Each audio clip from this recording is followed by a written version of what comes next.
Let me introduce myself. I'm Frank, a bulldog with a prime seat in life. And I mean that quite literally too, because I get the best seat on the couch. You know, right in that sunspot, stretched out as if I'm king of the world. I live with Henry, my human. Nice guy. Bit clueless really, but hey, I love him anyway. He's single if you're wondering, which is shocking considering the whole I'm 35 and own a bulldog charm he's got going on. But he's mine, all mine, and our little Brooklyn apartment is our fortress. Home isn't just about four walls, it's a whole vibe. And that vibe is called Henry. I mean, sure, the walls give me a roof and all, but let's be real. What's a roof without someone who knows how to open a can of food? Mornings. The time of day when I stretch out on Henry's feet as he complains about having to go to work. He'll mumble something about insurance claims, whatever those are, while I supervise his every move. You know, I've come to realize that mornings are the best. Not because I actually like getting up. Don't get me wrong, I could sleep until noon. But because that's when I know he's there. The smell of burnt toast, the jangle of keys, and that familiar tap on my nose as he says, "You're in charge, Frank." As if. Look, pal, I'd rather sleep through any intruders, but Henry doesn't need to know that. He thinks he's got a whole fortress going, and I let him believe it. The truth? Home isn't really about having a roof or walls. Home's just wherever Henry is. Once Henry's out the door, I do what any self-respecting bulldog would do. Nap. But between you and me, the apartment feels a bit empty once he's gone. Sure, it's all warm and comfy, but it's like eating a cookie without the chocolate chips. You know what I mean? It's still good, but it's missing something. So I wait. I curl up in my sunspot, keep an ear out for strange noises, and check the door every now and then. My nose is on high alert for any whiff of Henry's cologne. Sometimes I pretend I don't care when he leaves. But if I'm being honest, I can't help it. He's my human. If he's not here, it's like the whole place goes dark, even with the sun streaming through the windows. The whole home is where the heart is thing? Turns out that's not just a cliche, it's a fact. Because my heart happens to be following a guy who wears the same 5 sweaters on repeat and forgets where he puts his keys. Every now and then, someone else will knock on the door.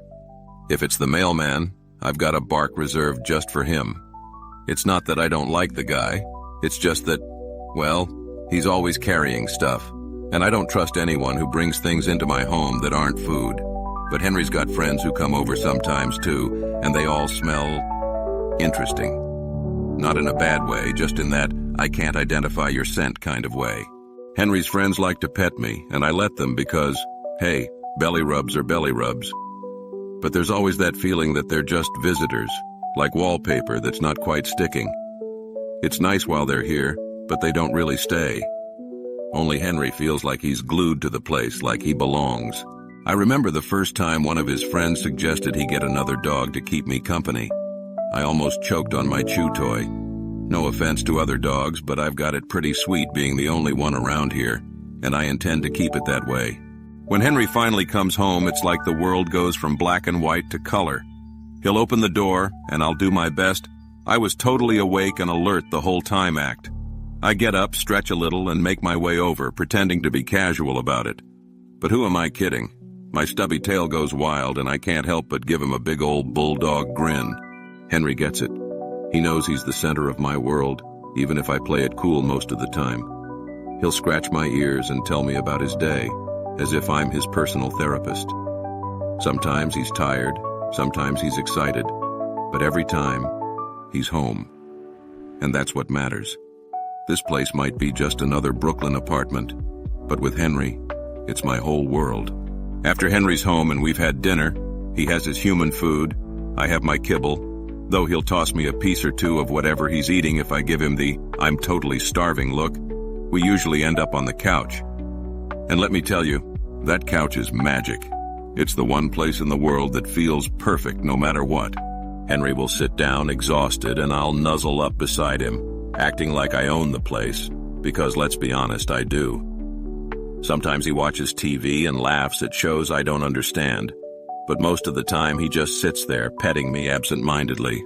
I think he finds peace in those moments just like I do. It's funny, really. I've got a whole apartment filled with stuff. My toys, my bed, food, treats. But none of it matters as much as this old couch and Henry beside me. If we were somewhere else, even a tent in the middle of nowhere, I think I'd feel at home as long as he was there. Dogs understand these things better than humans, I think. Home isn't about stuff, it's about love. And this couch, well, it's a monument to that. Weekends are the best. Henry doesn't go to work, which means I get full access to him all day. Sometimes he'll take me to the park where I get to run around, chase a ball, or pretend to chase it before giving up halfway, and sniff every tree like it's my duty. And Henry? He just laughs, telling me how I'm the laziest bulldog in Brooklyn. But hey, I like to take it easy. Why waste energy when you don't have to? The park is great, but it's Henry's laugh that makes it perfect. I think he loves our time there just as much as I do. He'll sit on a bench, watch me, and sometimes throw the ball, and I can see the stress melting off him, like he's finally breathing easy.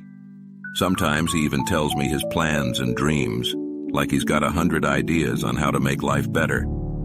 I don't understand it all, but I know he's got a big heart.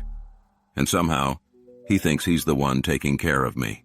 When night falls and Henry's tucked in, I consider it my duty to watch over him. Now, I'm not the most intimidating figure. I'm short, a bit on the round side, and more likely to lick an intruder than scare him off. But I'm all he's got, so I take the job seriously. I lie at the foot of his bed, my ears perked up, ready to bark if something, anything, feels off. In reality, though, most of the time I'm half asleep, dreaming of treats and sunny spots. There's this comfort in knowing he's there, snoring softly while I pretend to be on guard. And while I might not be the most effective watchdog, I'm good at making him feel safe. Home isn't just a place to sleep. It's a place where you know you're looked after, even if the one looking after you has 4 legs and a tendency to drool. If there's one thing I've learned as a dog, it's that humans overcomplicate everything. They think they need big houses, fancy stuff, new gadgets, but all they really need is someone to come home to, someone who makes them feel like they're enough, just as they are. And for Henry, I think that's me. Sometimes I wonder if he knows how much he means to me, like if he really understands that no matter where we are, as long as he's there, I'm home. The world outside can be loud and busy, full of new smells and strange people, but inside, where it's just us two, that's the only place that feels truly right.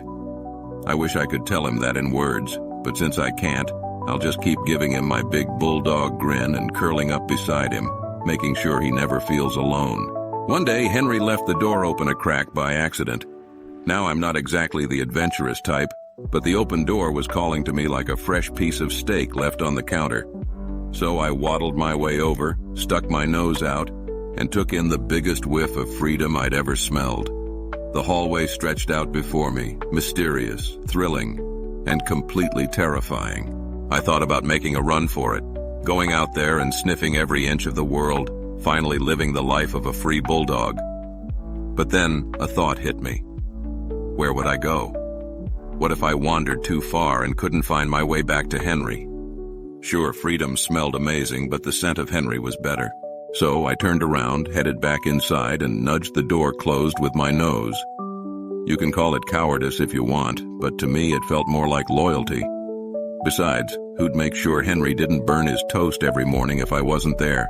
I'm practically his life coach. There are days when Henry comes home looking exhausted. He'll plop down on the couch, sigh heavily, and I know that something's weighing on him. Maybe work didn't go well, or maybe life's just feeling a little too big and overwhelming. I'm not sure. He doesn't explain all the details to me, but I can sense it. On those days, I make sure to stay close, extra close.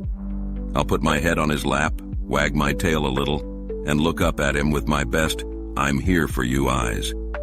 I don't have any words to comfort him, but sometimes silence speaks louder than any advice ever could. I think he gets it too. His hand rests on my head, and he just sits there, breathing slowly. It's like I'm grounding him somehow, reminding him that no matter how tough things get, he's got me. There are days when we don't need walls or a roof to feel safe, just each other. And if I have to be his therapist, his loyal companion, his personal cheerleader, well, that's a job I'm happy to have. One evening, Henry went out with friends and stayed out late. I was alone for hours, staring at the clock, feeling the emptiness of the apartment pressing in on me. Now I can handle being alone. I'm a bulldog with dignity, after all. But the longer he was gone, the more the place felt hollow. Like the walls themselves were just props, and the only real thing here was missing. When Henry finally walked in, smelling faintly of pizza and laughter, I felt this huge relief wash over me. I jumped up, pretending I was only mildly interested in his return, but my heart was racing. Seeing him there, a bit unsteady on his feet and laughing at something one of his friends had said, reminded me that it didn't matter how many hours I'd waited. All that mattered was that he was back. Because home isn't walls. It's the heartbeat of the person you love, the one you'd wait for, no matter how long it took. Some of my favorite moments with Henry are the quiet ones. The mornings when he's still half asleep and stumbles around the kitchen, grumbling about how he needs coffee, or the lazy Sunday afternoons when we just sit by the window, watching the world go by. I think he worries too much about life, about where he's going, what he's doing. But I wish he could see things the way I do. In my eyes, he's already got everything he needs right here. Sure, our place might be small and the furniture might be old, but when I'm lying there next to him, everything feels right. To me, he's the entire universe, the reason this little apartment feels like the safest place in the world. I don't know if he knows that, but every wag of my tail, every snuggle on the couch, every look I give him is my way of saying, "You're my home." One night, as Henry was sleeping and I was curled up at his feet, it finally hit me. I realized that if we ever had to leave this apartment, I wouldn't care. We could move to the biggest house or the tiniest shack, and it wouldn't make a difference. Because home isn't a place, it's a feeling, a warmth, a sense of belonging. And for me, that feeling lives inside one guy who always smells faintly of cologne and coffee, and who grumbles every morning as he gets ready for work. I realize that it doesn't matter where we are, as long as we're together. Home isn't walls or furniture. It's the people who fill the space with love. As I lay there, my eyes growing heavy, I thought about everything I'd learned in my time with Henry. We might be just a dog and a man in a little Brooklyn apartment, but together, we're a family. I know he sees me as just a bulldog, but I also know he senses that I'm more than that. I'm his partner, his friend, and his reminder that life doesn't have to be complicated to be good. I stretched out, taking up as much of the bed as I dared, and sighed contentedly. I felt the warmth of his foot tucked up against my back, a small, gentle reminder that he was right there beside me. If he ever knew how much it meant to me, well, he'd probably laugh, call me silly, and rub my head in that way that makes me melt. As I drifted off to sleep, I had one last thought. I realized that no matter where life takes us, no matter where we end up, I'll always feel at home as long as I have Henry by my side. Because at the end of the day, it's not about the roof over our heads or the walls around us. It's about the love that fills the space, and that's all the home I'll ever need.